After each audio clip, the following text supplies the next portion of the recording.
All right. Sorry about that. Now we should be back. I think we should be already synced up and ready to go. That was unfortunate. I apologize for that.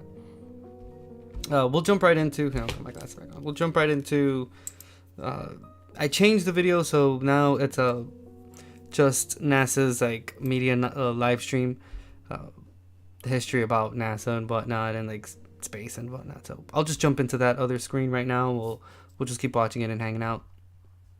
I will read from this website though, but I think that was a culprit right there. It was the website that I was reading from, because I noticed that it had a lot of like videos and whatnot, and it had a whole bunch of crap there that I think made my laptop go bonkers, or it was just using up a whole bunch of memory, because Chrome does that already, like off the bat. And as you can see, like, it'll do this delay sometimes with the camera. It sucks, but it should be mostly synced up now. Let me open up. Sucks. Oops. Hey, I opened up chat there real quick. I'm sorry. Popping it out. Again, I apologize.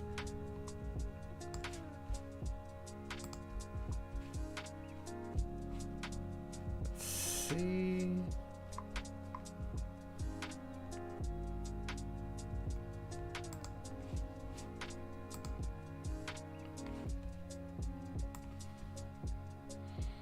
Cool. Also, one thing that ticks me off about YouTube is the quality of the live stream. That's one thing Twitch has over YouTube, and it's that the quality of the live streams is a whole lot better.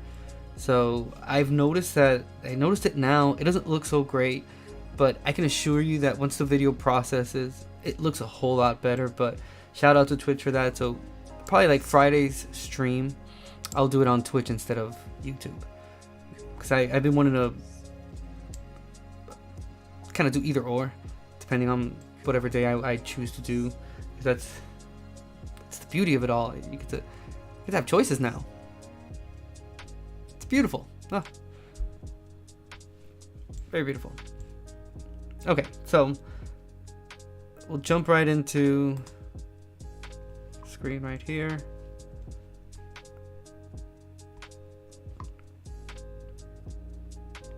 What I'll do is, let's see. Let's see how loud it is. Okay, so I'm gonna put the YouTube audio. Dang, I missed what this was, but this looks very interesting.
I have no idea what's happening, but it kind of seems like they're burning something, and I would not want to be there in that moment. I'm trying to look for one of these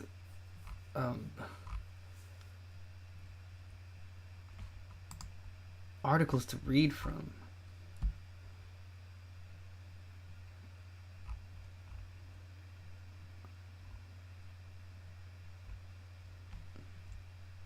Alright, so listen to this. Scientists studying data sent home by NASA's Magellan spacecraft in the early 1990s say they have spotted volcanic activity on Venus. The discovery, announced in a paper published Wednesday, is based on changes of a vent near one of the planet's largest volcanoes, Mons. Wow. It's pretty cool. Pretty cool name.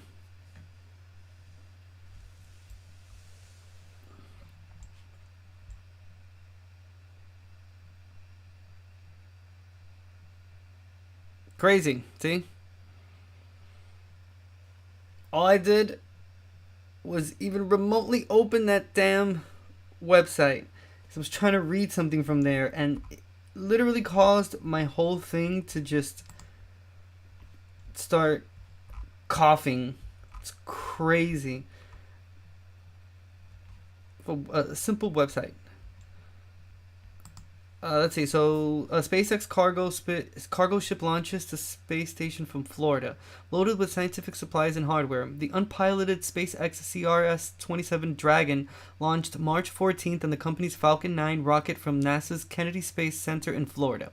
The Dragon will automatically dock to the forward port of the International Space Station's Harmony module March 16th for a month-long visit.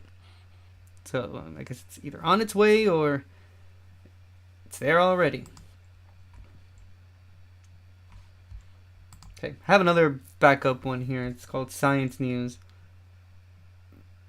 Oh shit, this is the one that was the day before yesterday. Okay, wait, hold on. Let's see. There you go. Countdown is when the Falcon 9 flight computers take control of the countdown and will guide the rocket through the last seconds before liftoff. Go for launch. All right, both stages are now pressurizing for launch. At launch, the International Space Station will be over the Indian Ocean, south of India, at an altitude of 261 statute miles. T-minus 30 seconds. Counting down for NASA and SpaceX's 27th commercial resupply mission.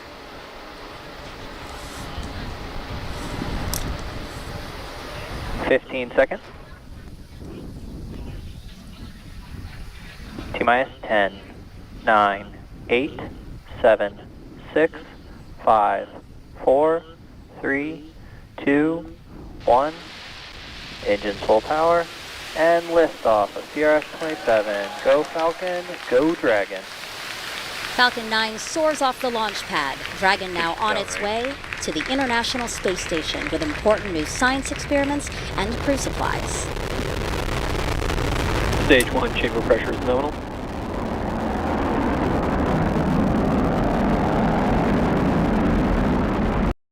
Unpiloted though, that's the only thing. But still, dude, human accomplishment. Look how awesome that is. Dude, come on.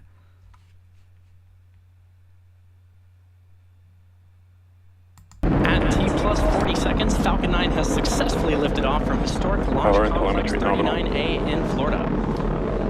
We're now coming up on our max Q in about 20 seconds or so, which is the point of maximum aerodynamic pressure the vehicle will go through during its flight. Sonic.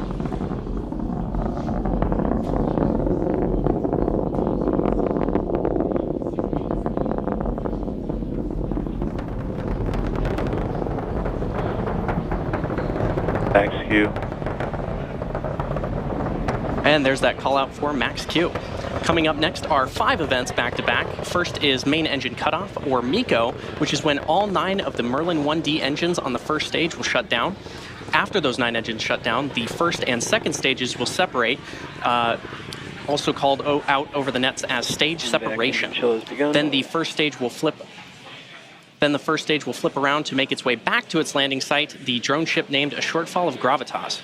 The second stage will then ignite its Merlin vacuum engine to boost Dragon to low Earth orbit during SES-1. And the last event is the boost back burn to reduce velocity of the first stage in preparation for atmospheric entry. And this whole sequence will take place over about 30 seconds or so. Now we should be hearing that call out for main engine cutoff in about 20 seconds from now.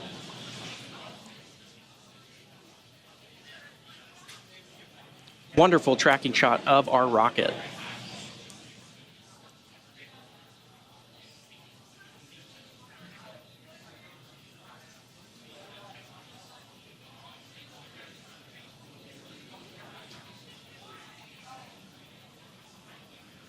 Nico. Stage separation confirmed.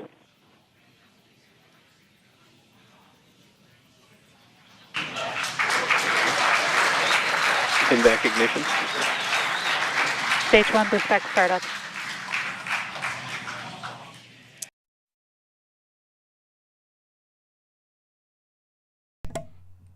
Alright, so this one says, Crew 5 astronauts safely returned from the space station.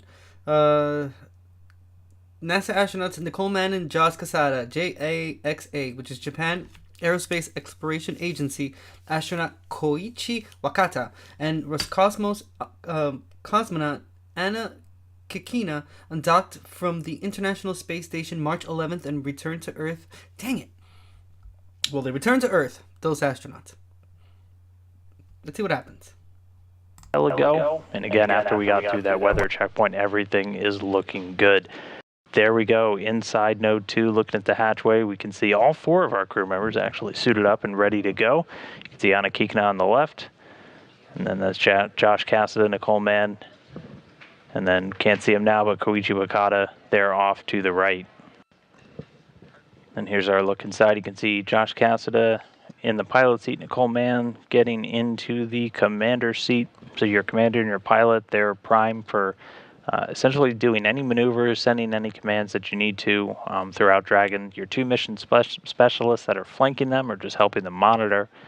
Everyone's essentially looking at data from the Dragon systems as it's in flight. Looking at a live view of the Dragon Endurance spacecraft as we await its departure from the International Space Station so it can make its way back to planet Earth.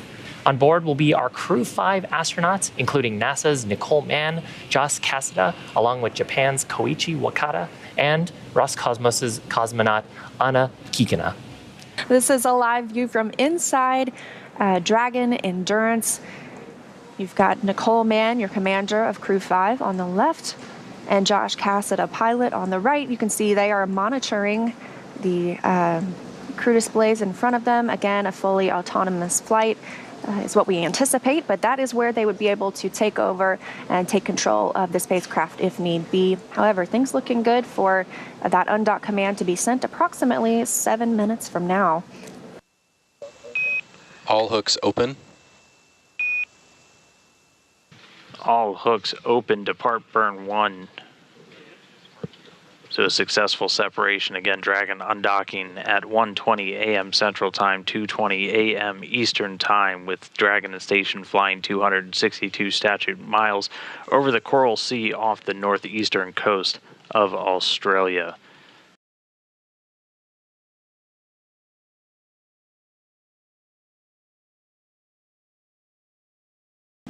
We're coming up to the deorbit burn.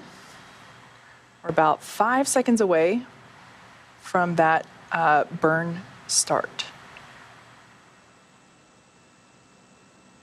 Just over 11 minutes. It's pretty large. We've got to slow the astronauts down from orbital velocity at 17,500 miles per hour and put them on that track to Tampa, Florida, and that splashdown.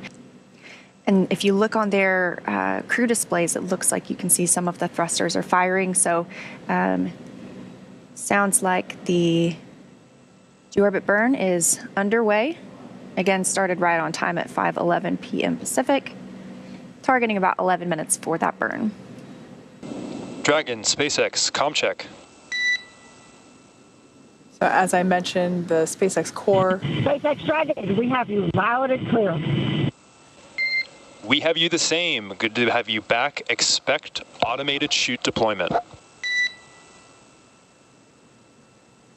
Dragon copy. It's incredible to know that the voice we're hearing is coming from that gorgeous ball of light. And all of the other little points of light you see around it, they appear to be streaking on the camera a little bit. Those are stars. Obviously, that beautiful bright light in the middle, that's Crew Dragon Endurance coming home after 157 days in space.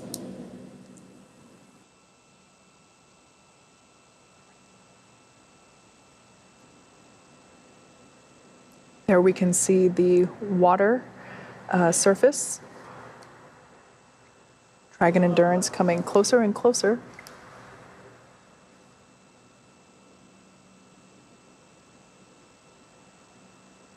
And as you just saw, splashdown of Crew 5. So they have obviously lifted Dragon. They are placing it in that nest. They'll secure it there and remove some of those attachment points before moving it toward the egress platform.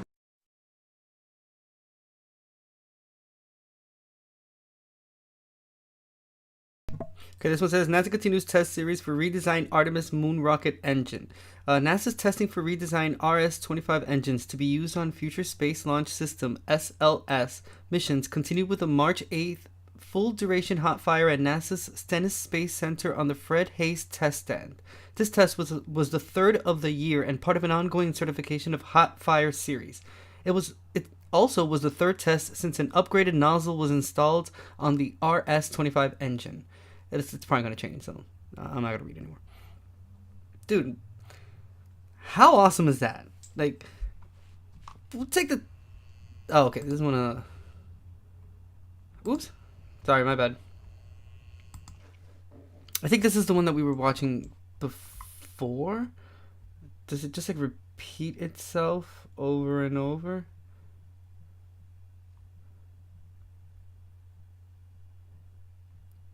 Probably. Oh well. It kind of does repeat itself over and over. Because this is the one that we saw a few minutes ago. It's supposed to be live. Boo, NASA. Just repeating the same videos over and over again. Although that last one that we saw was pretty damn interesting. That was pretty cool. So let's see if this doesn't give me any hiccups with the web page I'm going to open up here and show you guys. So let's see what happens.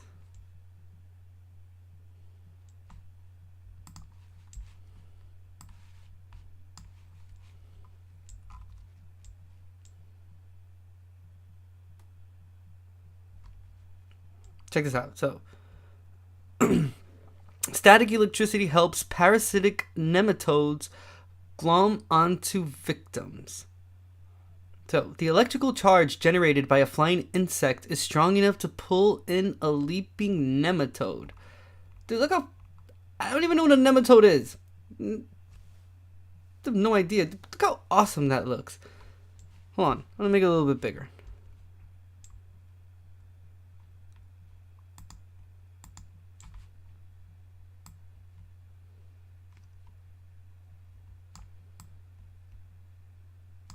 I hope that helps you see it better. Also, really quickly,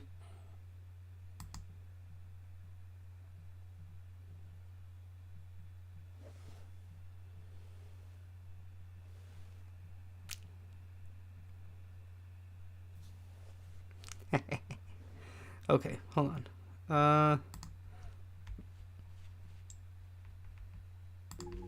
Boom. Okay. So that's a nematode. Nematode. So leaping nematodes have an almost unerring ability to pounce on prey such as this fruit fly. Okay. That thing in the middle there, all the way in the middle, that's a fruit fly. Crazy. The white trails show the arching paths of the parasitic roundworm's leaps. The article is written by Victor M. Ortega Jimenez. Sorry, the picture that we saw is by the person I just mentioned. The article is by James R. Riordan. It's written and this is in Las Vegas. So, some species of parasitic roundworms can catapult themselves high into the air to latch onto fruit flies and other insects. Experiments now reveal that leaping Sternernema carpocapsi nematodes take advantage of a secret weapon that makes them particularly effective in their pursuit of victims. Static electricity. Shit. Flying insects build up electric charge as they move through the air. It's the same effect that causes electricity to collect on droplets of mist in clouds and ultimately leads to lightning. Individual insects can accumulate charges of 100 volts or so. Biomechanics researcher Victor Ortega Jimenez of the University of Maine in Orono reported March 6 at the American Physical Society meeting. When nematodes leap, the charge on a passing insect attracts the parasites like lint to a staticky sweater. As an insect moves, it builds up charges that create surrounding electrical fields. Those charges create static electricity that pulls parasitic nematodes toward the insect, new research reveals. The arrows show the direction the nematodes move. Colors indicate relative speed, with blue for slower and red for faster. Huh. Wow, so this insect here, I guess it's a fruit fly? Yeah, it's basically fucked. Let's see, if it's relative speed with blue for slower and red for faster. Huh. Gotcha. To test the effect of electric charge, Ortega Jimenez and colleagues mounted dead fruit flies on wires and placed them near a surface covered in nematodes. With no charge on the fly, only nematodes that happened to jump in the direction of the insect landed on target, as expected. When researchers applied an electric charge to a suspended fruit fly, even nematodes that initially headed in the wrong direction were caught up in the electric field and pulled onto the fly. Ortega Jimenez has also studied electric force effects on spider webs. When charged insects neared a web, the silk is attracted directly to the insects, he says. That made him wonder whether leaping nematodes rely on those forces as well. Researchers have long considered the effect of fluids and airflow on insects and other tiny creatures, but only recently have they added electricity to the mix, Ortega Jimenez says. We need to know how animals actually are dealing with these forces at this scale. Just check out this video real quick. So to watch a tiny parasitic nematode leap onto its victim. Well, I would love to see this. Okay. Does it have like sound? Should I just...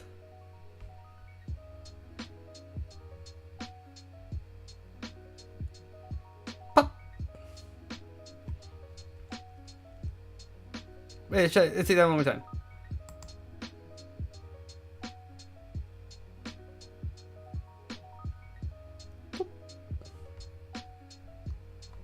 Wow. Jeez, these ads are just crazy. It says underneath, some teeny tiny parasitic roundworms called nematodes have an unerring... Oh wait, we already read that. Like static electric clean, the charge can pull a nematode in. In this experiment, researchers applied an electric charge to a pinned-in-place fly. A speck of a nematode left cartwheeled into the air and then headed straight for the fly. Okay, so that fruit fly is pinned in place. Still. Boop. Crazy. Alright, let's see what else we can find.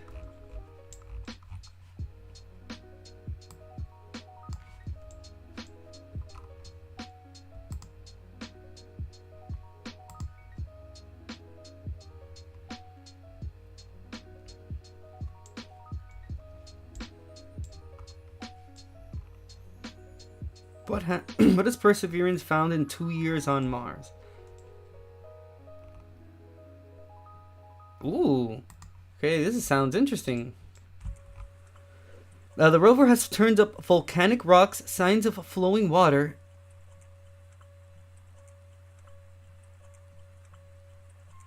and some of the materials necessary for life. Huh.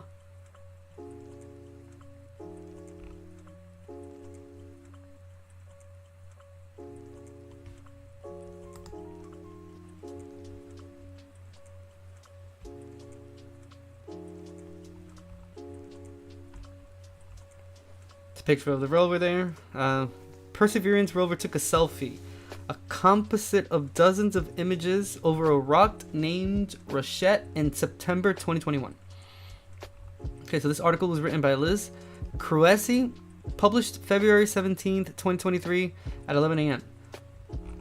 See how long it is though.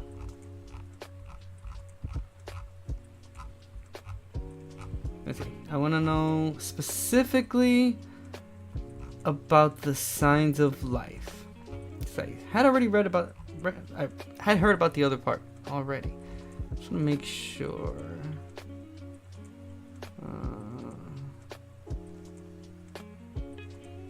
Okay. So let's see.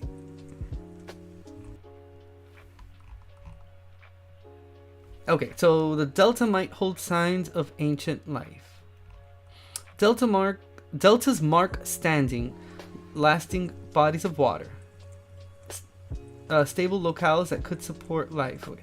Deltas mark standing, lasting bodies of water, stable locales that could support life. Plus, as a delta grows over time, it traps and preserves organic matter. Did a better job with that first sentence, but alright, that's neither here nor there. Sand and silt deposited where a river hits a lake gets layered into sedimentary material, building up a fan-shaped delta. If you have any biological material that is trapped between that sediment, it gets buried very quickly, says Mars geologist Eva Skeller at MIT, a researcher with the Percy team. It creates this environment that is very, very good for preserving the organic matter. While exploring the delta front between April 2022 and December 2022, Perseverance found some of the sedimentary rocks it was after.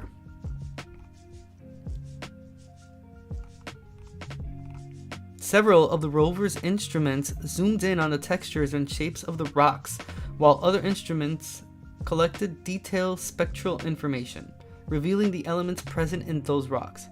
By combining the data, researchers can piece together what the rocks are made of and what processes might have changed them over the eons.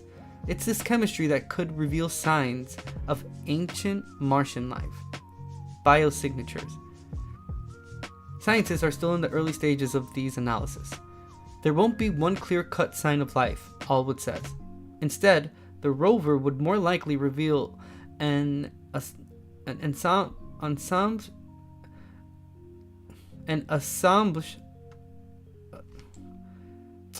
will reveal a whole bunch of characteristics. They didn't spell the word right here, so that's why I'm having a little bit of difficulty. How is this spelled correctly? I put this on my list of checking this word out. With evidence slowly building that life once existed there.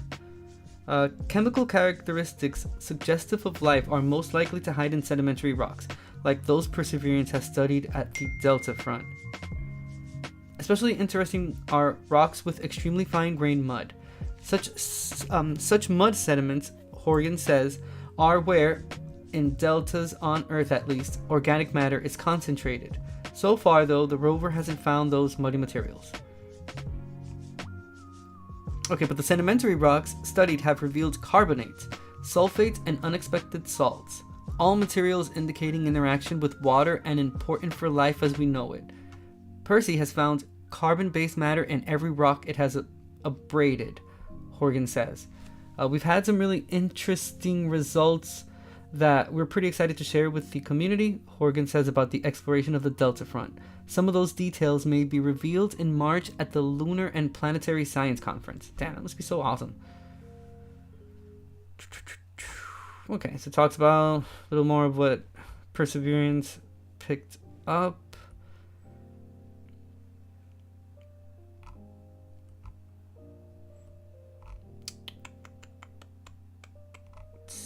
Anything else? Anything else? Let's see. Meanwhile, Percy is climbing up the delta to explore its top, where muddy sedimentary rocks may still be found. The next target is the edge of the once lake where shallow water long ago stood. This is the site Williford is most excited about. Much of what we know about the history of how life has evolved on Earth comes from environments with shallow water, he says. That's where really rich underwater ecosystems start to form. There's so much going on there chemically. You know, it's crazy. Obviously, the movie's not in Mars, but the Europa report, it's crazy because they mention that's where really rich underwater ecosystems start to form. And in the movie, well, spoiler alert, if you haven't seen it, the Europa report, I highly recommend it. It's a really good movie. I personally enjoyed it a whole lot. I'm not going to speak for you. I don't know if you're going to enjoy it or not, but I recommend seeing it. Spoiler, if you don't want to hear about the movie, because it was on your list and you're interested in watching it and whatnot, I'd suggest you kind of mute me or something like that, because I do want to I want to get my point across because of what they just said right now, and the fact that this is Mars and they're talking about underwater ecosystems and whatnot. In that movie, in Europa Report, again, spoiler starts now. At the end of the movie, they find what is like it's like an ocean, and what comes out of the bottom of that ocean at the end, which is basically the end of the movie, is it's a huge like monster of sorts, and it's really interesting because the hell do we know? For all we know, if they do find a body of water in Mars, they might as well just run because we don't know what the hell is in there. That movie could be right, but that's the end of the movie. It's really good. Like I said before, I highly recommend if you are into like space thrillers, I guess. It's not necessarily a horror movie, but it is considered a space thriller. At least I do. That's what I consider it as. Europa Report. I forgot who the actress is. Like the actors and actresses are. They're not coming into mind. But why I mention it again, it's a correlation between that and the fact that they're talking about like finding like water or potentially finding it and whatnot. You never know. You never know. Okay, so this is all about that. I really wanted... what drew my attention more was the materials necessary for life, but obviously that's not necessarily what they were explaining there. I mean, I guess the article is still pretty interesting, but let's go back to the main menu, see what else we can find.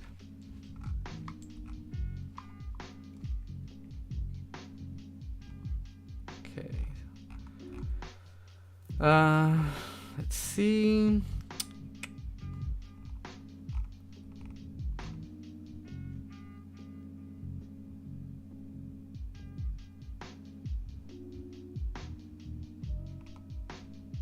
Huh. Okay, that sounds interesting. In mice, anxiety isn't all in the head. It can start in the heart. Let's see what else they have, and then I'll go back to that one.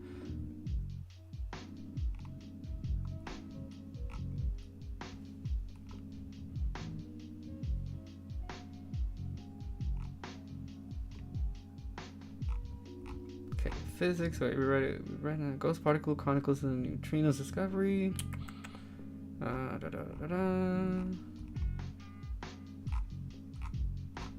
do we have? Huh, did it now. I read a bit about this before.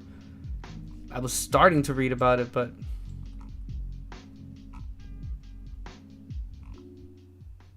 March 10th, so 6 days ago. Dang, but I still want to see. Let's see if it has any images or something. Whoa. Okay, so this is a runaway black hole has been spotted fleeing a distant galaxy. The black hole was probably kicked out after 2 or 3 galaxies merged into one. Jeez. Okay, so it says almost every galaxy has a supermassive black hole at its center, like the one in this illustration. But sometimes those black holes get knocked around or kicked out of their galaxies entirely.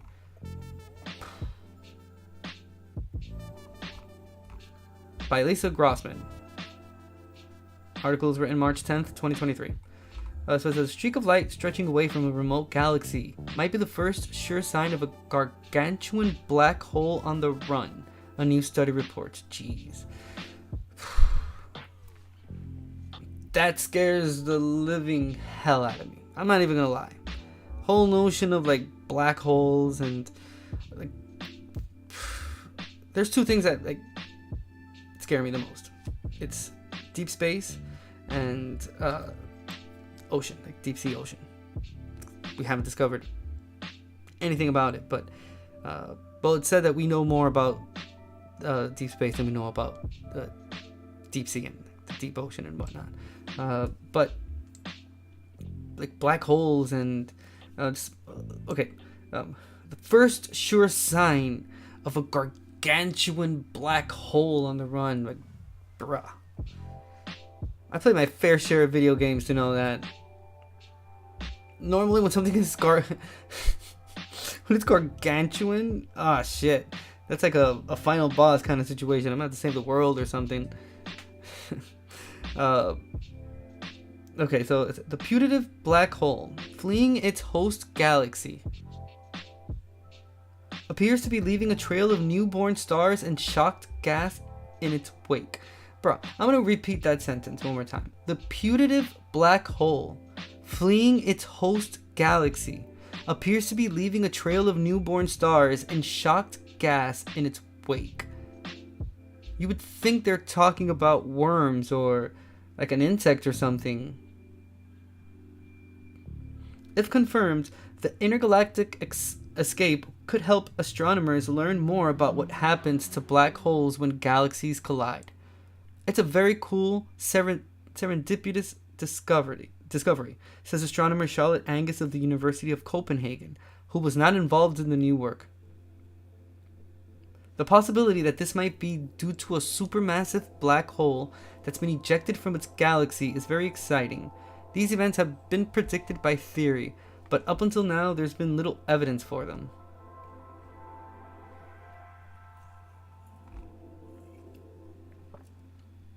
While looking for colliding dwarf galaxies with the Hubble Space Telescope, astronomer Peter Van Dokkum and colleagues spotted something peculiar. A long straight line that seemed to extend away from a distant galaxy, growing narrower and brighter as it went.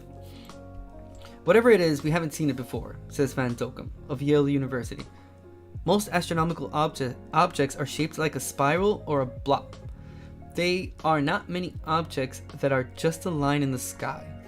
When astronomers do see lines, they're usually from something moving, like a satellite crossing the telescope's field of view. To figure out what it was, Van Dokkum and colleagues took follow-up observations with the Keck Observatory in Hawaii. These observations showed that the streak was associated with a galaxy whose light took about 8 billion years, more than half the age of the universe, to get to Earth. The team reports in a paper submitted February 9th to arxiv.org. The distance measurement let the team calculate the length of the line, roughly 200,000 light years. That's the image of it.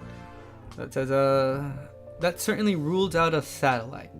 We considered a lot of explanations, and the one that fit the best is what we're witnessing is a massive object, like a black hole, moving very rapidly away from the galaxy, Van Dokkum says. The origin galaxy is at the top right of the streak. So, top right, see that little small one that's at the top there. The galaxy is so far away that the line stretches for 200,000 light years. Damn. That is insane. Black holes on their own are invisible. But if a black hole leaves a galaxy, it doesn't leave by itself, Van Dokkum says. Some of the stars and gas that were gravitationally bound to the black hole leave with it. The gas will emit strong radiation that telescopes can detect. The black hole's path through the gas and dust in the galaxy's outer regions can compress some of that gas into new stars too, which would also be visible. Another possibility is that the line is a jet of radiation launched by the galaxy's central supermassive black hole.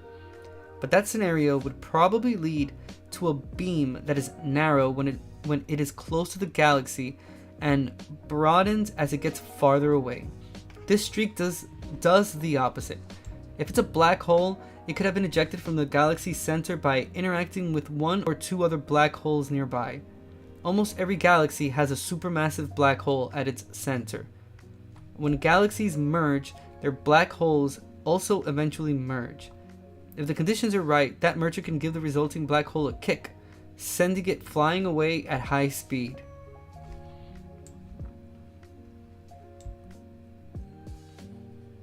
What?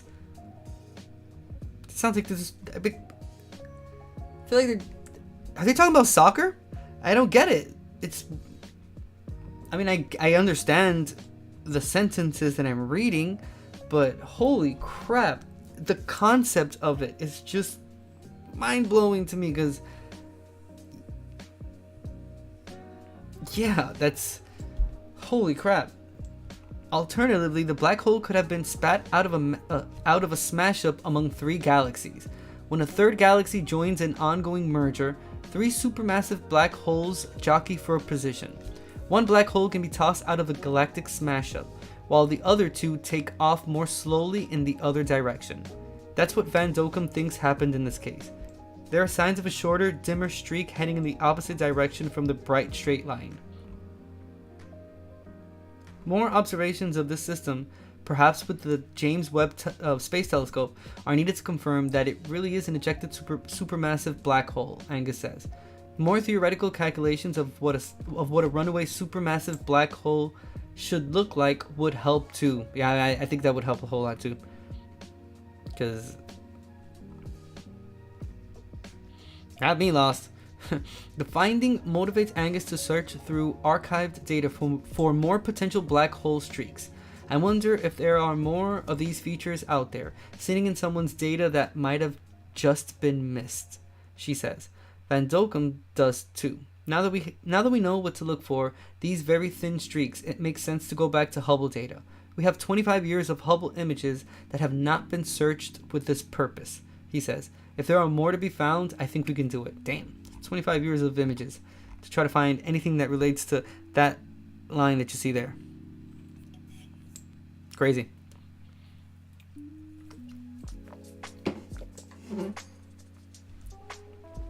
Crazy. Okay. I want to change this video. So while I do this,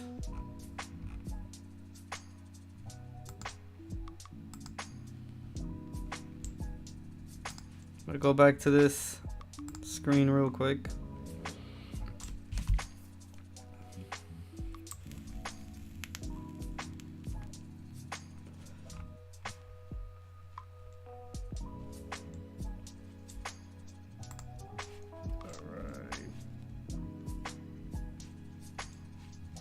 Ready to go.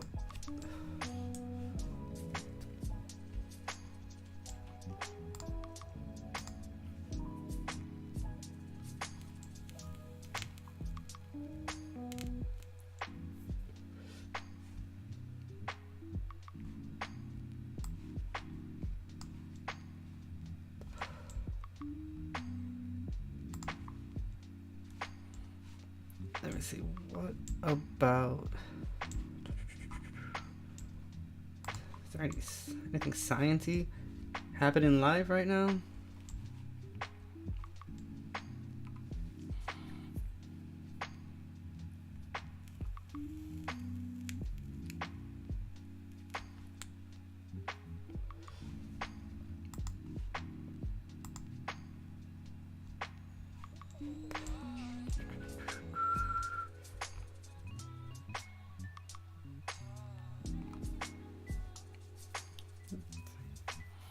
I was the majority point. Anything.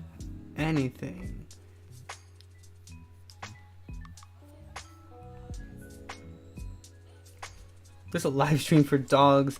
It's crazy.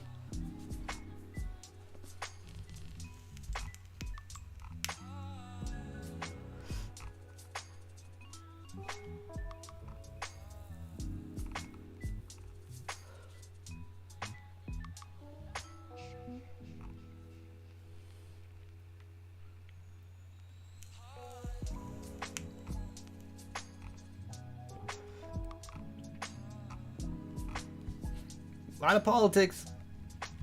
Jeez. I don't want to get into that shit.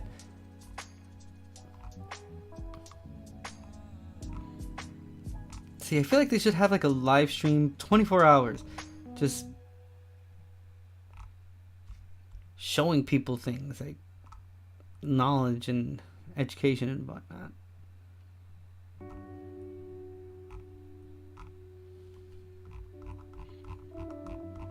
Boo.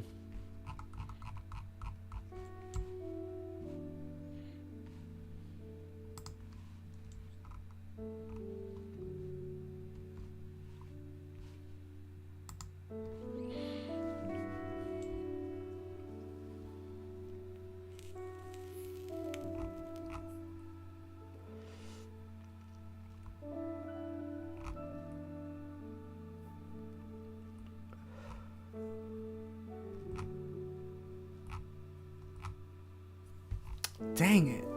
I don't have anything here. Or at least off this list, I'm not getting anything that's interesting. I have to be picky with what like the videos I put as well, because I had that copyright issue with, I was doing a live stream and it was something about history, which I don't understand like why. It made absolutely no idea as to why I was that live stream was pulled down. It's like even the subject at hand was very consequential to knowledge, obviously, but inconsequential in the grander scheme of things, because I wouldn't understand why that would be an issue. Learning about the terracotta army, and it didn't go very well. Let's see. Checking out anything that is knowledge based. Something long too.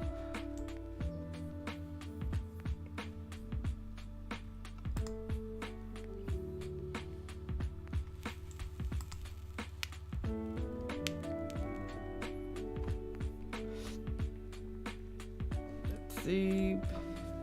It's a pretty good account I follow. It's called Kings and Generals. Pretty cool.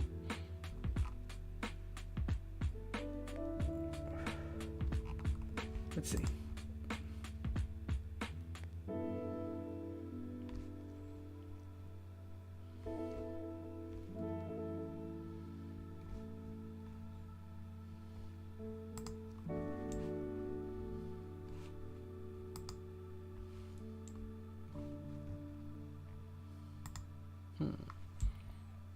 Wow, these are long as hell. Holy crap. Like 2 hours. Not bad.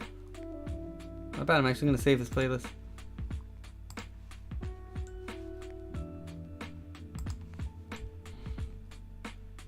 I don't know.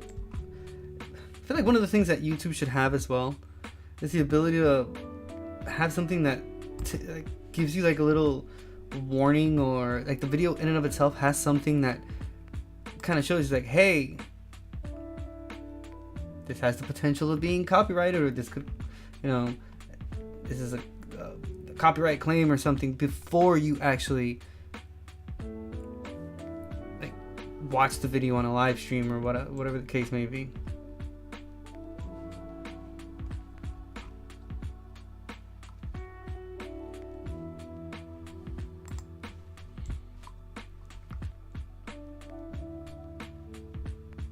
Let's see. This one is animated. I'm gonna check it out real quick. Let's see.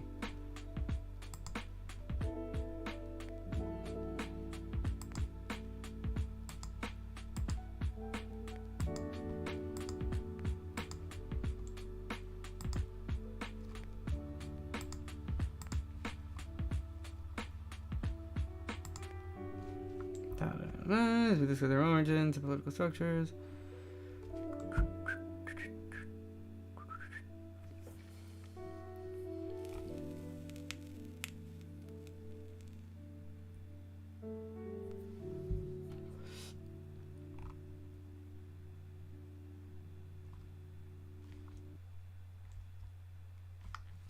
Let's see. What is this?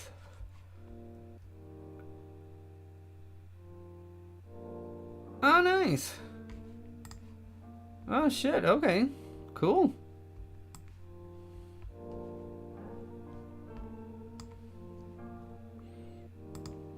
Fuck it. I'll just try it. The worst that can happen is that the live stream... I could just cut the live stream. Fuck it. It's not like it hasn't happened before. And you know what? I'll appeal that shit, because it sucks that they would even do something like that when it comes to like education.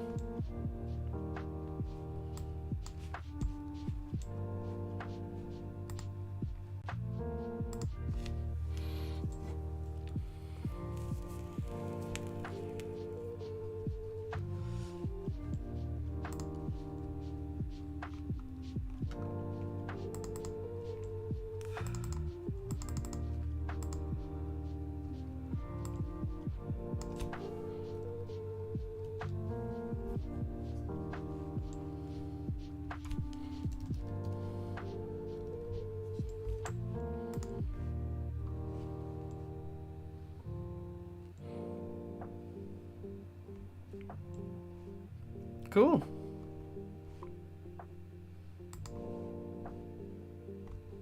Alright, hopefully all goes well and we'll learn a little bit about the ancient origins of the Celts. Or Celts, if you want to be. Or maybe Celts, because it's Celtic.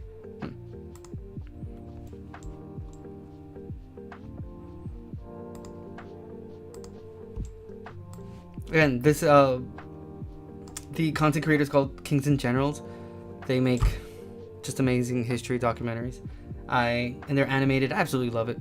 And I checked the webpage used is a royalty-free music like webpage. So hopefully all goes well. Shout out to them. I'll put their handle in chat so that you guys can follow them because they are pretty cool.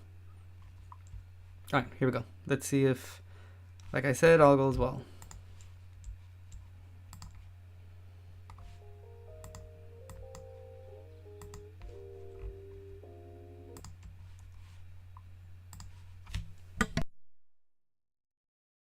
Mentioned, we think of images.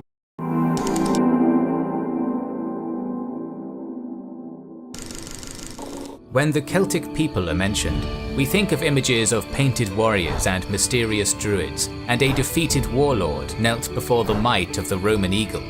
It might remind one of the rolling hills of Wales, the rugged highlands of Scotland, or the Moher cliffs of Ireland, where echoes of their ancient languages are still spoken today. Shared Celtic heritage is still dear to tens of millions of people worldwide. But who exactly were the ancient Celts? Welcome to our new series covering a 1,500-year historical span of Europe's most enigmatic peoples. The sponsor of this video, Dungeon Fog, was kind enough to create Celtic-themed assets on its platform just for this video. So what is Dungeon Fog? It's a free online map maker and authoring tool created by dedicated gamers of tabletop RPGs for other players and game masters.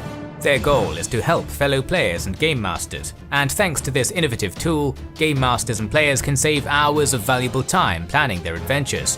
The cloud-based platform dynamically generates game master notes. Yeah, that's pretty fucking awesome. I'm not even gonna lie. Fog also allows RPG enthusiasts to share maps with friends and the community, invite other players to join their game and play maps they have created, and print, download or export maps with GM notes. The online editor makes it possible to draw beautiful buildings, rooms, dungeons and more. The maps can be created in a range of settings like fantasy, sci-fi and dystopian to name a few. There are also over 3,000 preset choices for props, filters and textures. For the most part, the ancient Celts left virtually no written records of their own existence, so we are reliant almost solely on limited archaeological and etymological evidence to piece together their culture, while in the centuries leading up to the birth of Christ, a scattering of Greek and Roman writings give us a slightly more dynamic window into their society.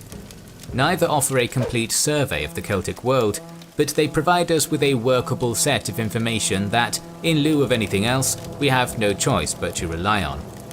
The most popular narrative of the Celtic genesis can be found in the town of Hallstatt, which sits nestled against a lake between the idyllic peaks of the Alps. It was here, between the years of 1846 and 1863, that an Austrian mine operator known as Johann Georg Ramsauer excavated the derelict cemetery of an ancient salt mining community. The material culture discovered here was named the Hallstatt culture after the town it was discovered in, and is widely considered to be the birthplace of an early Celtic society. The Hallstatt culture has since been broken up into 4 chronological phases, based on the evolution of artifacts found in its sites. Hallstatt A and B emerged in the late Bronze Age between 1200 to 800 BC in Central Europe. It was initially a minor deviation of the Indo-European Urnfield complex, an older material culture prominent across much of Central Europe. Hallstatt's society was based on mining salt, copper and tin, and trading them to outlying regions. These were crucial products, for salt was used to preserve meat in winters, while copper and tin were used to forge bronze, the most precious metal of the era. Copy pasted the handle for Kings and Generals here in chat so that you guys can click on it and subscribe to that channel, because they are amazing. They make such excellent content, and history rocks. I mean, why not? I think it's a great idea to follow them. Alright, moving on.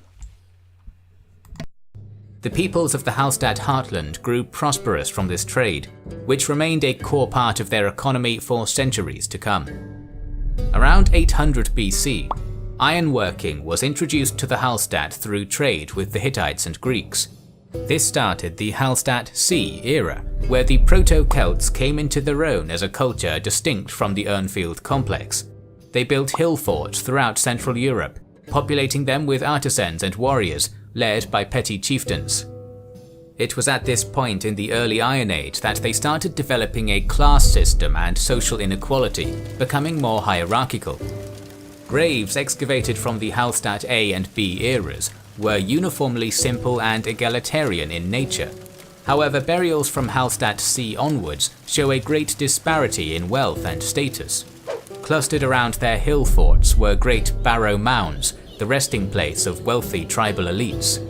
Here, nobles were buried alongside their treasures such as collars, brooches, axe heads, and other metalworks of bronze, iron, and gold. These valuables oft featured iconic geometric designs and animalistic motifs. The presence of ivory and amber in these barrows suggests that they maintained trade networks that extended as far out as the Baltics and North Africa. Equestrianism was likely a symbol of power and nobility during this era, evidenced by the presence of a distinct style of slender slashing sword present in many graves, best suited for cavalry warfare.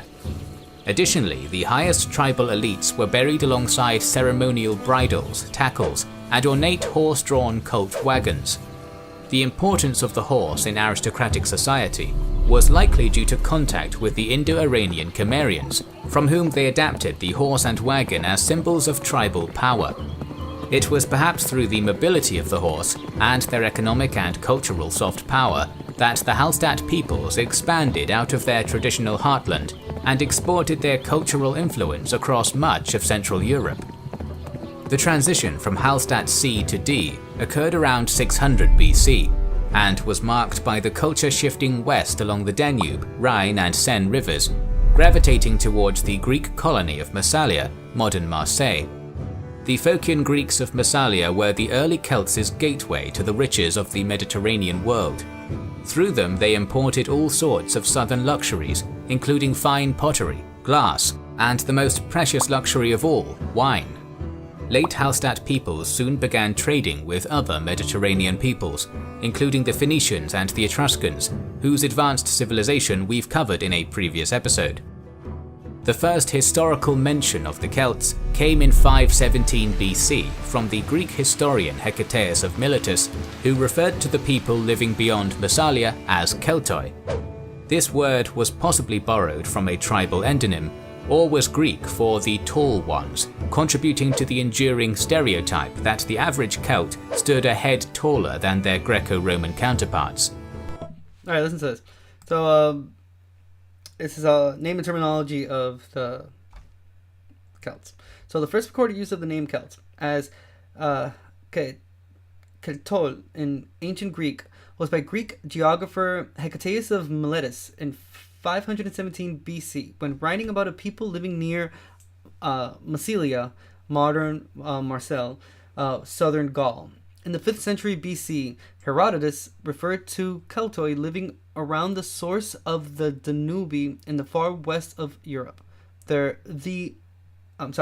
etymology of Keltoi is unclear. Possible roots include Indo-European kel, which means to hide, seen also in Old Irish Seilid and modern Welsh Selu. Kel to heat or kel to impel. It may come from the Celtic language. Linguistic Kim McCone supports this view and notes that Celt is found in the names of several ancient Gauls, such as Celtulus, father of Vercingetorix. He suggests it meant the people or descendants of the Hidden One, noting that the Gauls claimed descent from an underworld god, according to Commentary de Bello Gallico, and linking it with the Germanic Hell. Others view it as a name coined by Greeks, among them linguistic Patricia de Bernardo Stempel, who suggests it meant the tall ones, which is what we're talking about right here now. It says here, in the 1st century BC, Roman leader Julius Caesar reported that the Gauls called themselves Celts, Latin Celte, in their own tongue. Thus, whether it was given to them by others or not, it was used by the Celts themselves. Greek geographer Strabo, writing about Gaul towards the end of the 1st century BC, refers to the race which is now called both Gaelic and Galatic, though he also uses Celtica as another name for Gaul. He reports Celtic peoples in Iberia to calling them Celtiberi and Celtici. Pliny the Elder noted the use of Celtici in Lusitania as a tribal surname, which epigraphic findings have confirmed.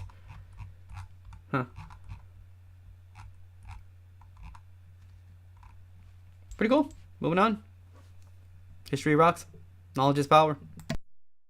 Either way, it is a term that we still use today. Late Hallstatt chieftains consolidated a great amount of power by virtue of the foreign wealth they controlled. The many small hill forts that dotted the landscape were largely replaced by fewer but larger population centres, such as the ruins of an impressive tribal complex at Hohenberg in southern Germany. Meanwhile, the barrow mounds became more splendourous than ever before, inlaid with luxury imports from Greece and Etruria. By around 500 BC, the Hallstatt culture had reached its peak in wealth, territory, and influence. But how can we be sure that the Hallstatt material complex represents the early development of a distinct Celtic culture? First of all, the swords found in late Hallstatt graves closely resemble the weaponry that Greco-Roman writers described the Celts using in later centuries. Secondly, the importance of the symbolic horse and wagon in burials was considered an early form of later Celtic funeral rites, which saw chieftains buried within two-wheeled war chariots.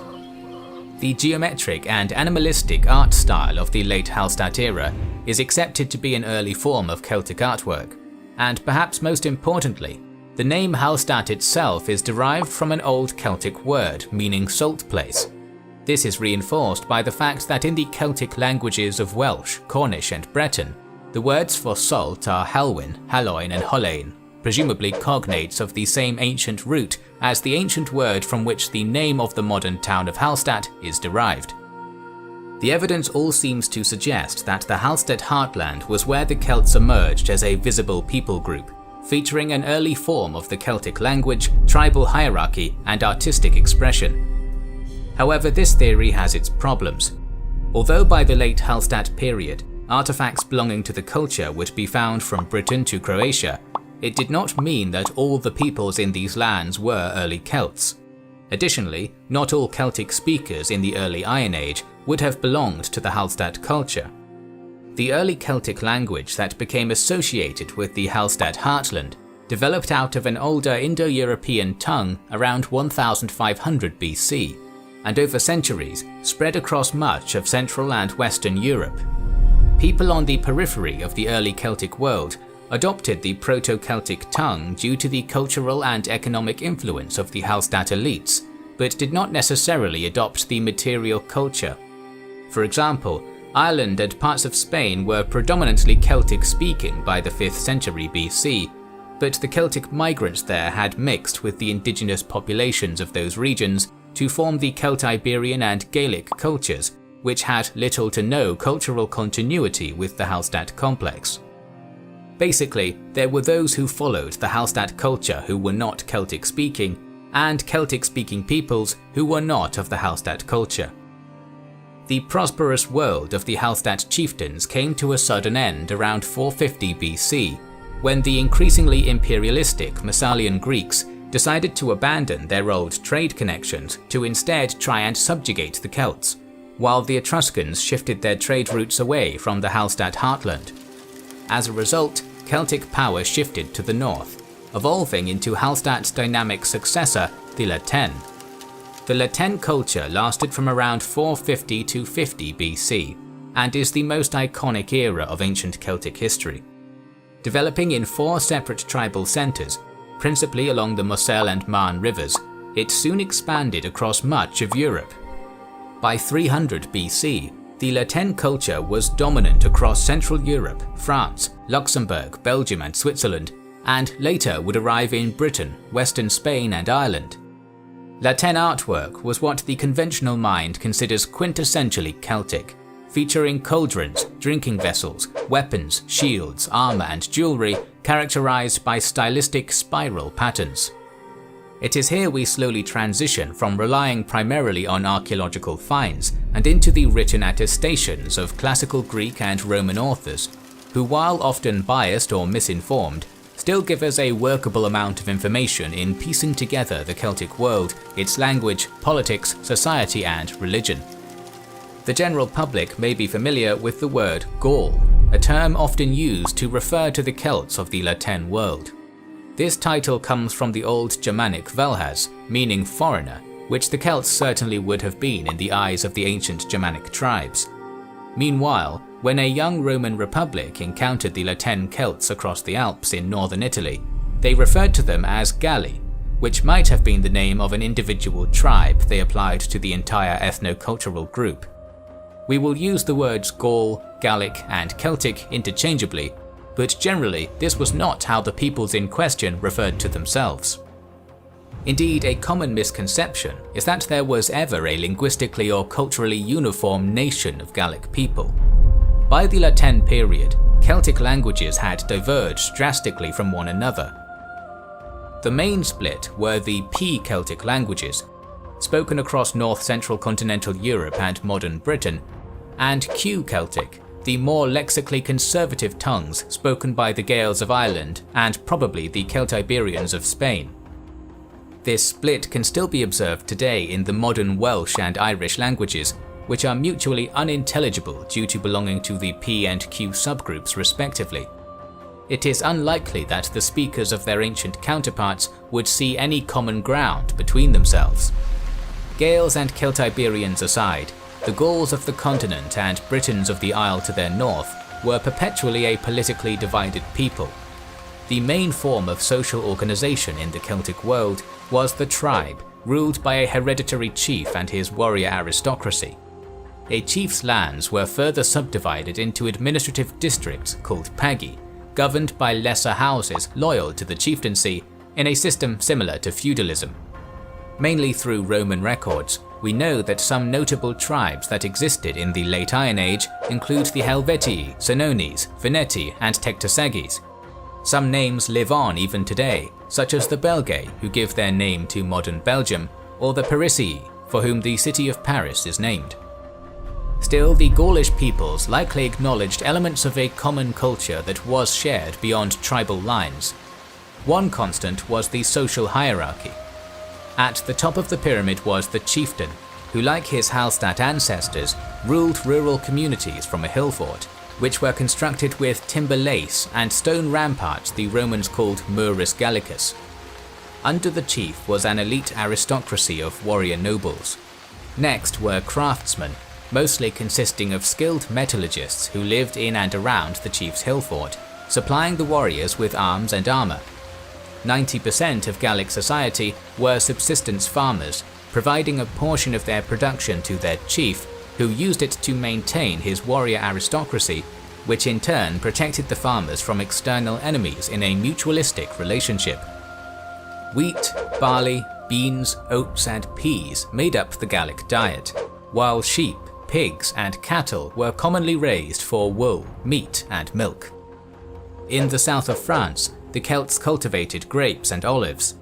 Rather than being a primitive naturalistic people as common perception implies, the Gauls were actually highly developed, with ploughs, iron shares, and cultures able to efficiently till even the heaviest soils. Most Gauls lived in small, rural communities in rectangular houses of timber, wattle, daub, and clay, well insulated for cold winters. In Britain, Ireland, and northwestern Spain, homes were mainly circular and built on unmortared stone.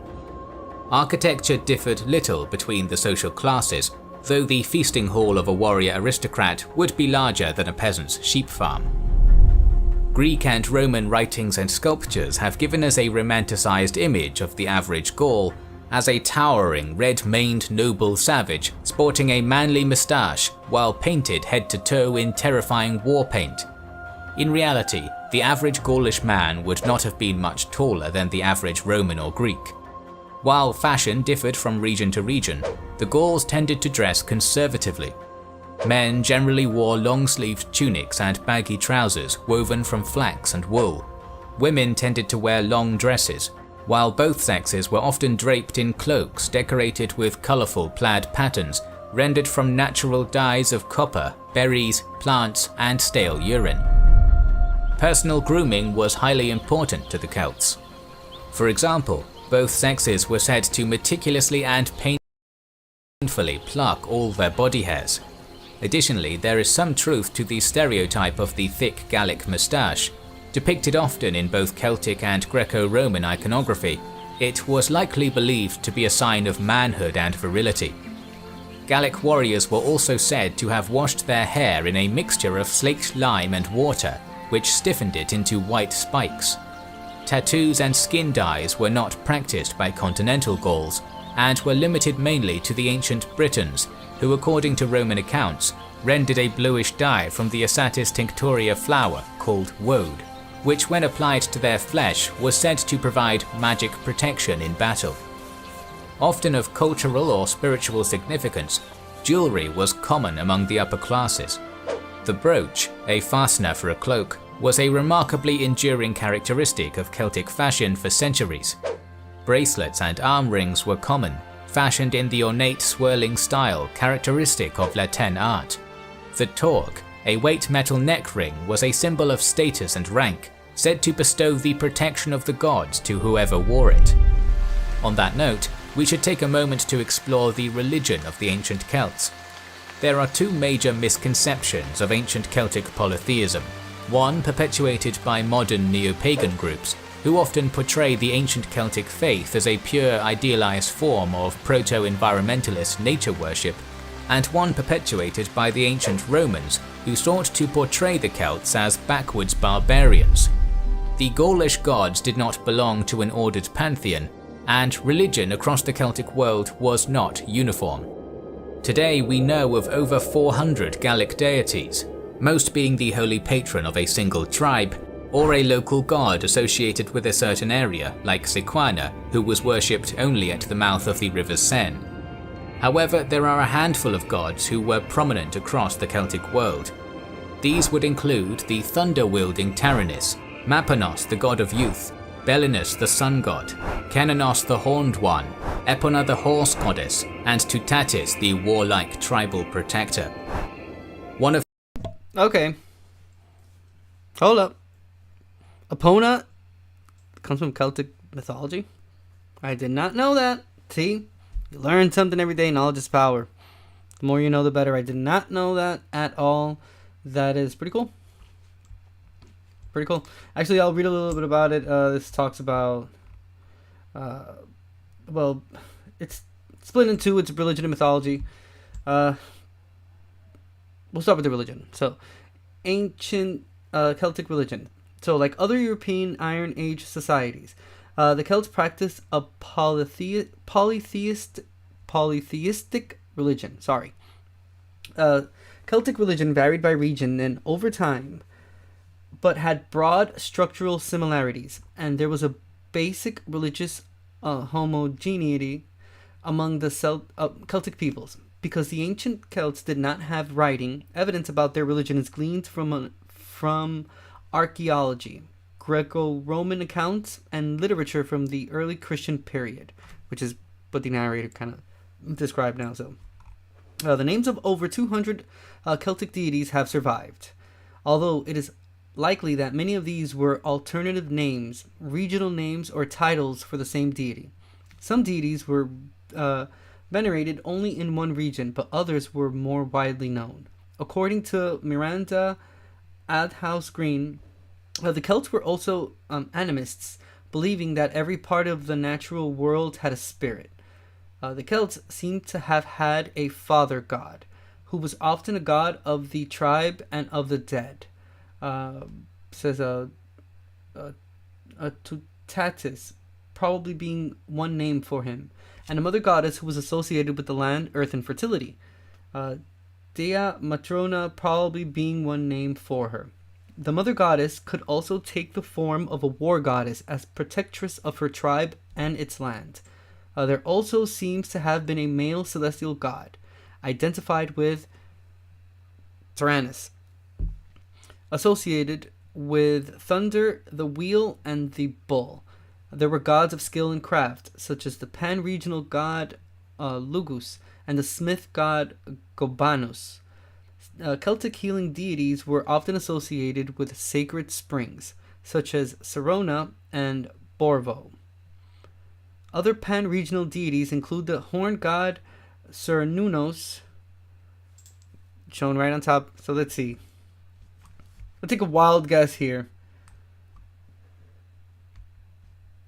and see what the horned god Cernunnos is. So it says, in ancient Celtic and Gallo-Roman religion, Cernunnos or Carnonos is a god depicted with antlers seated cross-legged, and is associated with stags, horned serpents, dogs, and bulls.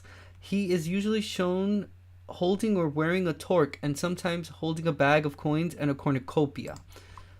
He is believed to have originally been a proto-Celtic god. There are more than 50 depictions and inscriptions referring to him, mainly in the northeastern region of Gaul. Cernunnos is also associated with the Wiccan horned god in the modern... That's where I seen it. Okay. But the Wiccan horned god in the modern religious tradition of Wicca, via the discredited witch cult hypothesis. Gotcha.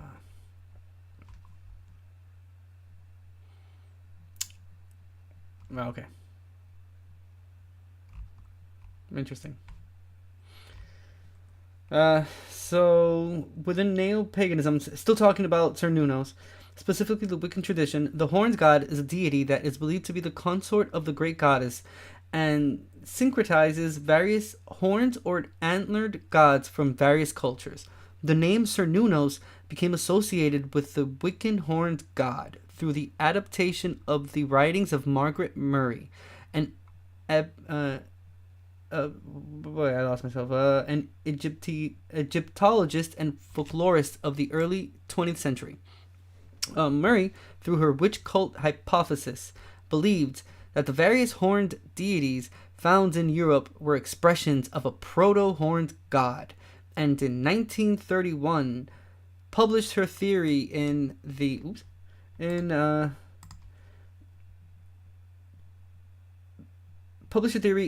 God of the Witches. Her work was considered highly controversial at the time, but was adopted by Gerald Gardner in his development of the religious movement of Wicca. Within the Wiccan tradition, the horned god reflects the seasons of the year in an annual cycle of life, death, and rebirth, and his imagery is a blend of the Gaulish god Cernunnos, the Greek god Pan, the Green Man motif, and various other horned spirit imagery. I thought they were going to say something about like hell or something like that. Let me see. Is there anything that speaks about that? Because I would not be surprised.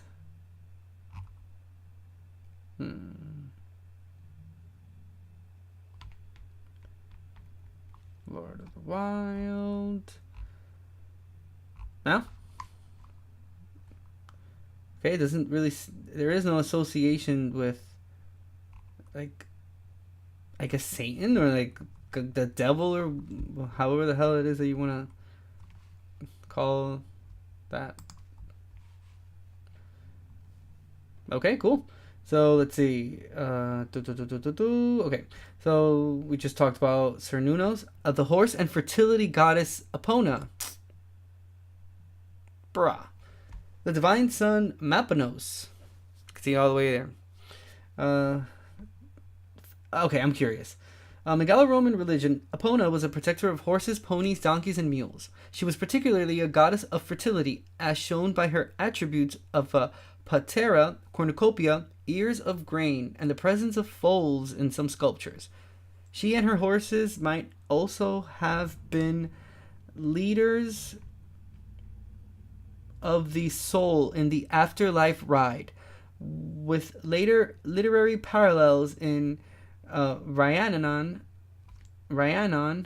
of the Mabinogion. The worship of Epona, the sole Celtic divinity ultimately worshipped in Rome itself as the patroness of Calvary, was widespread in the Roman Empire between the 1st and 3rd centuries AD. This is unusual for a Celtic deity, most of whom were associated with specific localities.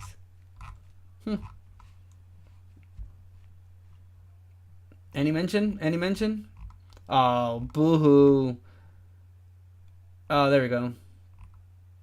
In the Legend of Zelda's franchise, the main character Link's horse is named Epona. The horse is always shown as a brown or chestnut mare with a white mane. Damn right. I mean, specifically, any of the ones that I've played that does not have Epona, but you get to like name your horse, I always try to name it Epona or anything close to it if it didn't allow me the 5 letters in the name. Alright, so the divine son, Mapanos. What is Mapanos? An ancient Celtic religion. Mapanos, or Maponus, which means great sun, is a god of youth known mainly in northern Britain, but also in Gaul. In Roman Britain, he was equated with Apollo.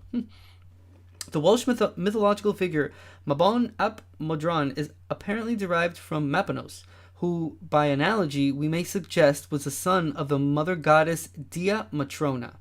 The Irish god Angus, also known as the... I kid you not, because I'm not going to butcher it, but it says Mac OG. That sounds like one hell of a strain. is probably related to Mapanos, as are the Arthurian characters Mabuz and Mabonagrain.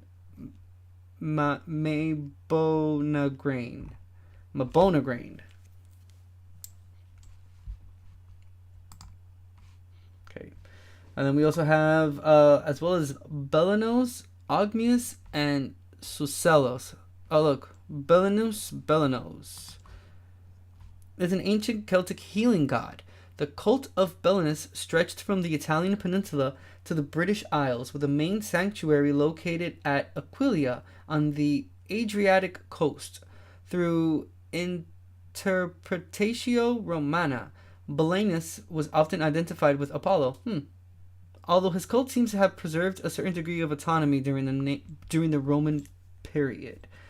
So both Belenus and Mapanos were associated with the Greek god Apollo. Well, yeah. Ogmios, also known as Agmius, was a Celtic deity of eloquence. Okay. He is described as resembling an older version of Heracles, Hercules, and uses his powers of persuasion to bind men to himself, with stories describing thin, long chains connecting his tongue to the ears of his followers. Most of the knowledge about Ogmios comes from comparisons between him and powerful deities and heroes in other ancient cultures. Let's see. Like who? Okay.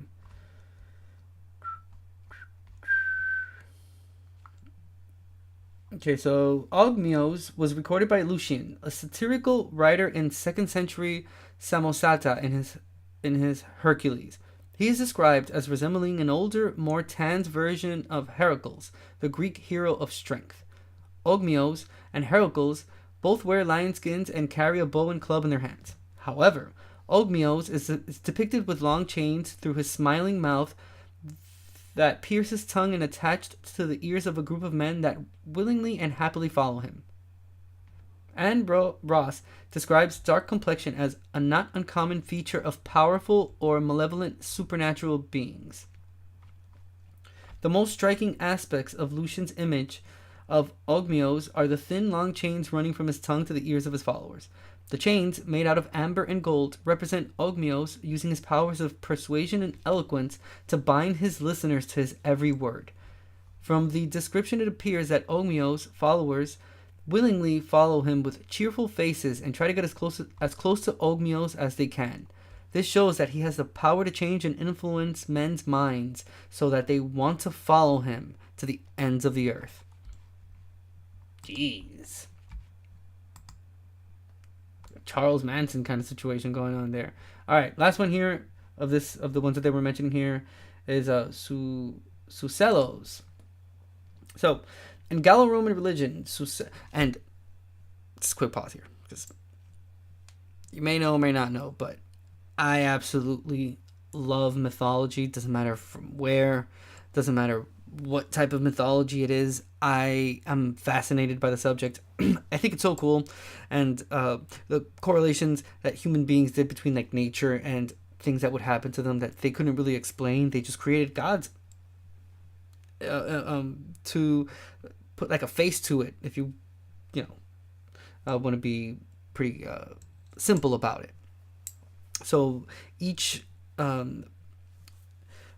mythology that has been either discovered and talked about, or ones that are still being discovered to this day, or additions to them or changes, and it's the whole subject is extremely interesting. I absolutely love it. I mean, for example, look at the image right on top of me. That one, Tyrannus. I mean, how high does it go? Don't go that high, but if you were to put a black box right over that name, Tyrannus, and you would ask someone, who do you think that is? Who's the first person that would probably pop up to your mind? Let me know in chat, because 3, 2, 1, Zeus. It's the first thing you'd see. You'd see Zeus.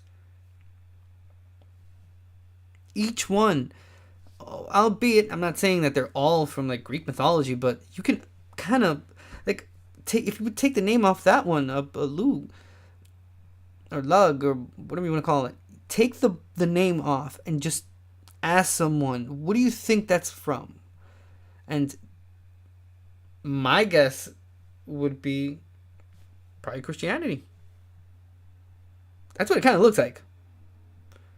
If you take the other one on top, Cernunnos. Dude, it looks like Greek mythology right there. So, yeah, it's just, wow, it's such an interesting topic. And I just love how everything just kind of like connects one way or another. It's so fascinating. You know which one really I really like a lot? Japanese mythology. That's so interesting. And it's so vast too. Egyptian mythology is pretty interesting too. I love it. One that's not as expansive as the other ones. I mean, it is still pretty. There's a lot of information about it, but it's not as, I guess, deep as Greek mythology, for example. My own personal opinion would be like the Nordic mythology is kind of on my list of like. I find it interesting, but I don't think it's as interesting as the other ones that have way more deities and a lot more happens. Especially like Greek mythology a lot too, because it always it describes the gods as petty. So they're gods and they have like supernatural powers and whatnot, but they can still be killed. They're still jealous and petty, and like they have this like weird love-hate relationship with human beings and whatnot. It's incredibly interesting. They could well just have made it like an all-powerful entities and whatnot, but if you really read like the stories in Greek mythology, like they all make mistakes, they all do some stupid shit. They're all, again, petty as fuck, and they tend to be horrible parents too. Wow. It's really bad. Like, holy shit. But oh well, that's neither here nor there. So this last one that was on I was reading off of this sentence. It says it's Sucellus. So in Gallo-Roman religion, Sucellus or Sucellos was a god shown carrying a large mallet or hammer and an it says olla or barrel. Originally a Celtic god, his cult flourished not only among Gallo-Romans, but also to some extent among the neighboring peoples of Rhaetia and Britain. He has been associated with agriculture and wine, particularly in the territory of Aedui. He is usually portrayed as a middle-aged bearded man wearing a wolf skin with a long-handled hammer, or perhaps a beer barrel suspended from a pole. His companion, Nantosuelta, is sometimes depicted alongside him. When together, they are accompanied by symbols associated with prosperity and domesticity. Okay, it says here...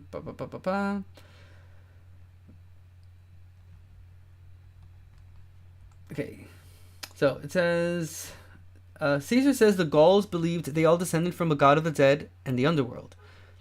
Triplicity is a common theme in Celtic cosmology, and a number of deities were seen as threefold. For example, the three mothers.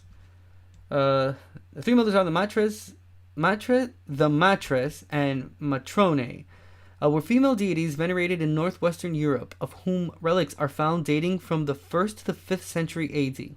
They are depicted on votive offerings and altars that bear images of goddesses. They are depicted on votive offerings and altars that bear images of goddesses. Depicted almost entirely in groups of three that feature inscriptions, about half of which feature continental Celtic names and half of which feature Germanic names, and were venerated in regions of Germania, Eastern Gaul, and northern Italy, with a small distribution elsewhere, that were occupied by the Roman army from the 1st to the 5th century. So let's see, what are the frontal? They appear almost exclusively in threes, with at least one figure holding a basket of fruit in her lap, and the women are either standing or sitting. In some depictions, the middle figure is depicted with loose hair and wearing a headband, and the other two wear head dresses. In addition, snakes, children, and nappies, which are diapers, appear. Other motifs include depiction of sacrifice, including burning incense, pigs, bowls filled with fruit, and decorations of fruits, plants, and trees. In most cases, the votive stones and altars are not found singularly, but rather in groups around temple buildings and cult centers. Which reminds me, I have to order some much more dish soap. I think that's why I said that. The motif of triple goddesses was widespread in ancient Europe. Compare the fates, including Moirai, Parse, and Norns, the Erinys, the Charites, the Morrigan, the Horai, and other such figures, including the Tridevi of Hinduism. Rudolf Simek suggests that the loose hair may point to maidenhood, whereas the headdresses may refer to married women. The snakes may refer to an association with the souls of the dead or the underworld, and the children and nappies seem to suggest that the matres and matrone held a protective function over the family, as well as particular function as midwives. Pretty cool. Okay, it says Greco-Roman writers say the Celts believed in reincarnation. Diodorus says they believed souls were reincarnated after a certain number of years, probably after spending time in an afterlife, and noted they buried grave goods with the dead.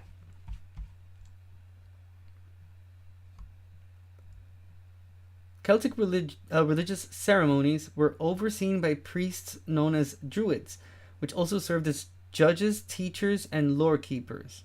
Yikes. Other classes of druids performed sacrifices for the perceived benefit of the community. There is evidence that ancient Celtic peoples sacrificed animals, almost always livestock or working animals. It appears some were offered wholly to the gods by burying or burning, while some were shared between gods and humans, part eaten and part offered. There is also some evidence that ancient Celts sacrificed humans, and some Greco-Roman sources claim the Gauls sacrificed criminals by burning them in a wickerman. The Romans said the Celts held ceremonies in sacred groves and other natural shrines, called nemetons. Some Celtic peoples built temples or ritual enclosures of varying shapes, such as the Romano-Celtic temple, and no. There's no possible way I'm going to try saying that. Though they also maintained shrines at natural sites. Celtic peoples often made votive offerings, treasured items deposited in water and wetlands, or in ritual shafts and wells, often in the same place over generations. Modern Clutie wells might be a continuation of this. Okay, so that's the religion portion. Okay, we'll read a little bit of the mythology, and then I'll let the video finish, and I think that'll be the end of the stream because I'm getting hungry. I might be back later on today, but join the Discord. Now, definitely let you know. You'll see a event link pop up there on general chat. Well, look at that. My goodness. Okay, so Celtic mythology. So most surviving Celtic mythology belongs to the insular Celtic peoples. Irish mythology has the largest written body of myths, followed by Welsh mythology. These were written down in the early Middle Ages, mainly by Christian scribes. The supernatural race called the Tuatha de Danann are believed to represent the main Celtic gods of Ireland. Their traditional rivals are the Fomori, whom they defeat in the Battle of Mag Tured.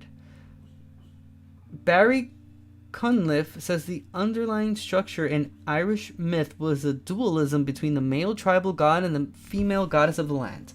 The Dagda seems to have been the chief god, and the Morrigan his consort, each of whom had other names. One common motif is the sovereignty goddess, who represents the land and bestows sovereignty on a king by marrying him. The goddess Brigid was linked with nature as well as poetry, healing, and smithing. Some figures in medieval insular Celtic myth have ancient continental parallels. Irish Luke, which is wrong side, homie right there, and Welsh Lu are cognate with Lugus Goibniu and Goffanin with Gobanos, Macan, and Mabon with Maponos. Jeez. While Macha and Rhiannon may be counterparts of Epona. In insular Celtic myth, the otherworld is a parallel realm where the gods dwell. Some mythical heroes visit it by entering ancient burial mounds or caves, by going underwater or across the Western Sea, or after being offered a silver apple branch by an otherworld resident. Irish myth says that the spirits of the dead travel to the House of Dawn, a legendary ancestor. This echoes Caesar's comment that the Gauls believed they all descended from a god of the dead and underworld. Alright, I think this is the last paragraph of this. Okay, insular Celtic peoples celebrated 4 seasonal festivals, known to the Gaels as Beltane, which is May 1st, Lugnasa, August 1st, Samhain, which is November 1st, and Imbolc, which is February 1st.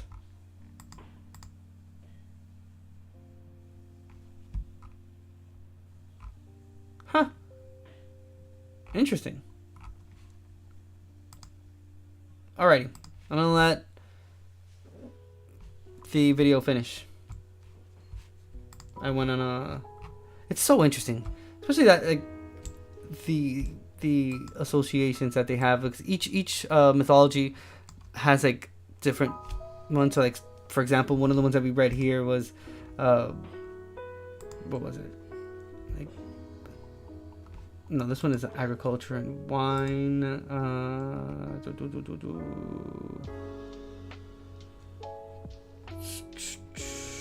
Okay, and he uses... that's Ogmios. He uses his powers of persuasion to bind men to himself. I mean, he's a master manipulator, I guess, but... It's not like a common... Like, you know, other mythologies, they associate, like, the sun with someone, or... you know, thunder, or whatever the case may be. Belinus, which is the one actually like right behind me right here, is a Celtic healing god, and it's one of the ones that's identified with Apollo. But it's not like you would see that, and I mean, obviously you can't really see it very well. Let me see if you can see it now. It's a sun, and you've seen this in T-shirts, or a variation of it, if you will. If you would see it and you would just like kind of take the name off of the top, you'd think it's like a sun god or something, but no. Although albeit associated with Apollo, sure, but if you wouldn't mention that part, you wouldn't really associate it with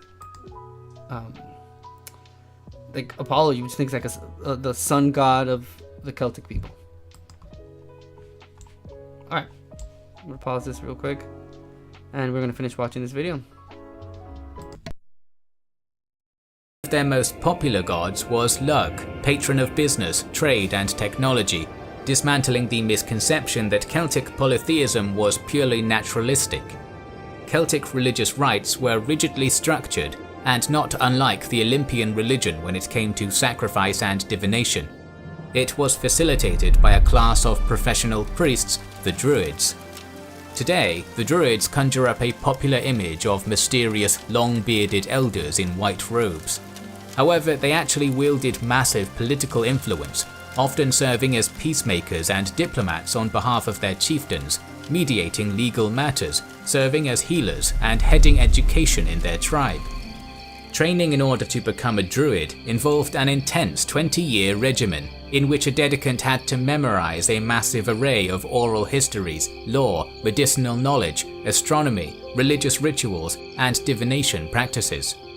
Meanwhile, magic potions that bestow superhuman strength on their drinkers are regrettably absent from Druidic historiography.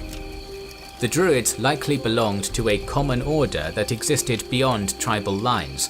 They hosted a pan-Gaulish meeting each year among the forests of the Carnites, sacred ground where major political or religious issues were settled between tribes, making them a key vehicle in maintaining a common identity among the many tribes. One of the key duties of a Druid was to officiate sacrifices to the gods. Human sacrifice is often described as a core part of Celtic ritual. According to the Roman author Lucan, different gods called for different forms of ritual slaughter. Tutus's victims were drowned in a vat of water, while Taranis called for men to be beheaded or burned alive in giant effigies of straw. According to the Greek historian Diodorus, human victims were also sacrificed for the purposes of divination. The Druids never wrote anything down, keeping their knowledge a secret restricted to members of their order. We will never have their own accounts of their religious rites, while the Roman authors who wrote about these practices had a vested interest in making their Celtic enemies look savage and barbarous. We can't deny the existence of human sacrifice, but we should also keep in mind the limited perspective that modern scholars have been offered on the subject. In the next episode, we will cover the crucial role that warfare and warriors played in ancient Celtic society, exploring the Gallic attacks on the Greco-Roman world. So make sure you are subscribed to our channel and have pressed the bell button. We would like to express our gratitude to our patrons. Excellent.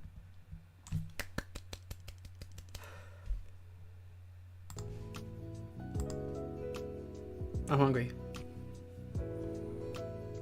I need to get myself some food. I appreciate you guys being here. This was excellent. And the more I live stream, the more I do content creation, the more I practice. I'd love to hear your opinion. Please comment below, like my videos, share them out to your loved ones, subscribe to my channel. Whoa. A little bit right.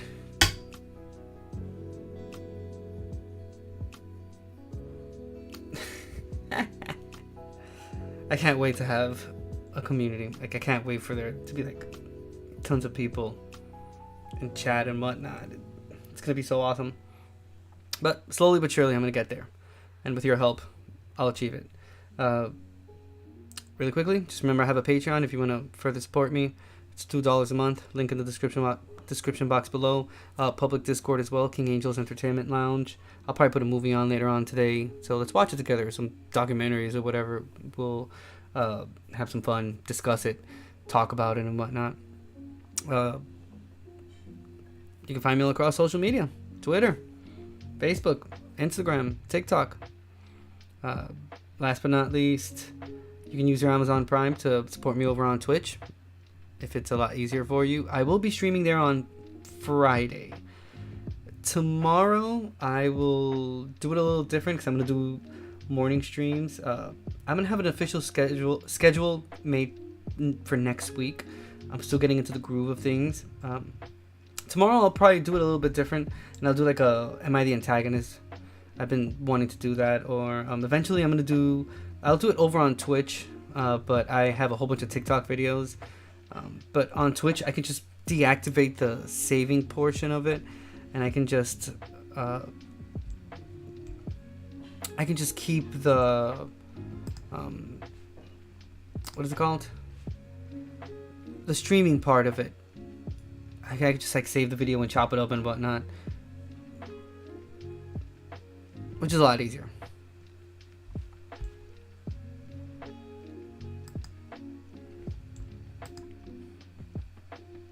Yeah, I don't know. It's had notification pop up. I don't know where the hell that shit came from. Alright, and that's basically it for today. You guys have a very good day. My camera's always having something. Like, there's always something going on that is causing something to do something. But nonetheless, you guys have a great day. Thank you so much for being here. Join the Discord so you can be up to date with all of my info. This is the King Angel Show. I'm your host, King Angel. Favorite anti-niche content creator. Look how nice that bridge looks behind me. And I fucking love San Francisco. I love California. Have a great day. Thank you very much. Peace.